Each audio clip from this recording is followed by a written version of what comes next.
ঘন্টার পর ঘন্টা বিয়ে না করে কথা বলতেছিস, যদি মৃত্যু আসে কি অবস্থায় মরবি বুঝে দেখ। ছোট ভাই আমার, ভাবির পিছে যে ঘুরতেছিস, ওর রুমে যে ঢুকছিস, এই অবস্থা যদি মরে যাস কি হিসাবে মরবি ভেবে দেখ। ছোট ভাই আমার, এখানে সেখানে নির্জনতা খুঁজে বেড়াস প্রেমিকাকে নিয়ে, কি অবস্থায় মরবি বুঝে দেখ।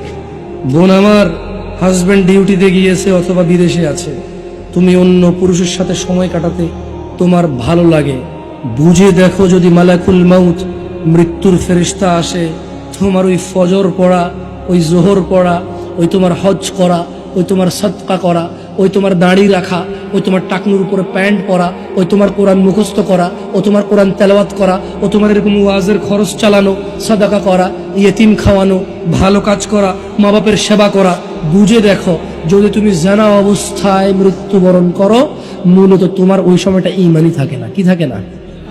না থাকলে কি থাকে মানুষ? কি থাকে? বে মানে হীন, ঈমান মানে ঈমান, মানে ঈমান ছাড়া একই কথা, মানে ঈমান নাই, কি নাই? বুঝে দেখো, হিসাব খুব সহজ।